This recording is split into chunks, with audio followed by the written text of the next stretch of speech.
There is a mitzvah in the Torah called shatnez. This is the prohibition for any Jew to wear a garment that has wool and linen mixed into it.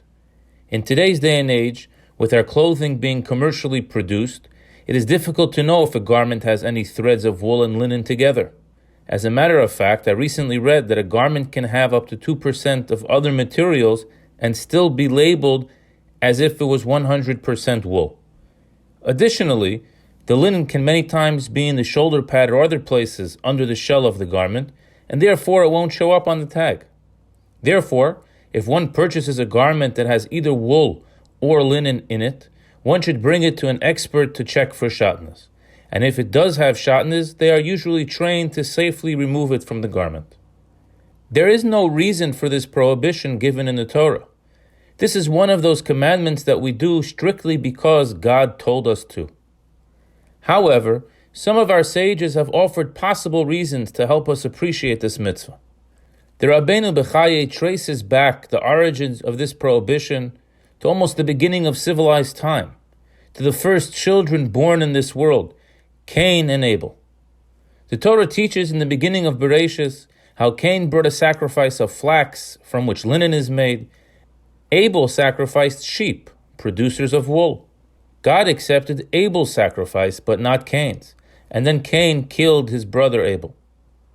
Explains the Rabbeinu Bechaye, mixing wool and linen is akin to mixing and unleashing the spiritual forces associated respectively with Cain and Abel, and can have damaging results, so we are commanded by God to stay away from such a mixture. What is the definition of mixing? In the Code of Jewish Law, section 13, it says, one may wear a woolen jacket over a linen shirt, or vice versa, as long as it is possible to take off one without taking off the other. So we see the definition of mixing is when it is impossible to remove one without the other. And spiritually, this helps us understand that both Cain and Abel on their own represent a unique and very powerful energy. And each one of the two must be utilized by us in our service to Hashem. It is just the mixture of the two together which is toxic. This week we read a double portion, Acharei and Kedoshim. The opening words of the second parsha of Kedoshim is Kedoshim Tihiyu. You shall be holy. What does it mean to be holy? Rashi explains this means that we are to remain separated. We are not to mix. We are not to assimilate and become absorbed by our surroundings. Rather, we the Jewish people are to permanently remain independent and separate. This is not to say that we believe in asceticism. We don't. We are to engage with the world. We are to work within the confines of our society. We are to be updated, worldly, and educated.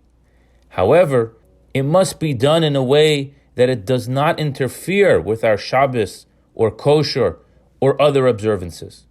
We never fully mix. We are always somewhat separated. This is the definition of holiness. Reb Abba Ginsburg, a wealthy chassid from Minsk, complained to his Rebbe, Reb Shmuel, the fourth Rebbe of Lubavitch, that his vast business concerns left him with little time or headspace to pray properly and study Torah. The Rebbe replied, Abba, you are a smart man. Is this the proper way to thank God for giving you the trials of the wealthy who worry about growing richer instead of the trials of the poor who worry about putting bread on the table? Reb Abba left the Rebbe's room a broken man. Here he was, the wealthy owner of banks, real estate, factories, and forests. And what did it all amount to if he couldn't even appreciate the gift? He realized at once that if he could be so ungrateful, he was far from wealthy. In character, he was terribly poor. He, a man of flesh and blood, who was here today and would be gone tomorrow, couldn't find time to thank the Creator and study his Torah. Several days later, Abba shared with the Rebbe that he had decided to dissolve his business, hire a teacher, and devote himself to Torah study. To atone for his past ingratitude, he would leave half his wealth to charity in his will. The Rebbe agreed with only part of his plan. Hiring a teacher and studying Torah every day was a great idea. Giving half his wealth to charity was also a great idea. But the Rebbe disagreed with the other two parts of the plan. Don't wait until after you die to give your money to charity, the Rebbe advised. Enjoy your mitzvah while you are still alive. and don't throw away your business. Reb Abba argued that if he should resume his business, he would revert to his old ways. He wouldn't find time to pray properly and would be too distracted to study Torah. The Rebbe replied, the time you spend with your business partners in idle chatter unrelated to actual business can be devoted to Torah and prayer. Reb Abba returned to Minsk and began to follow the Rebbe's advice. He cut back on the idle chatter and long business lunches and found plenty of time for Torah. Several months later, Reb Abba brought half his wealth to the Rebbe, who distributed it to charity on his behalf.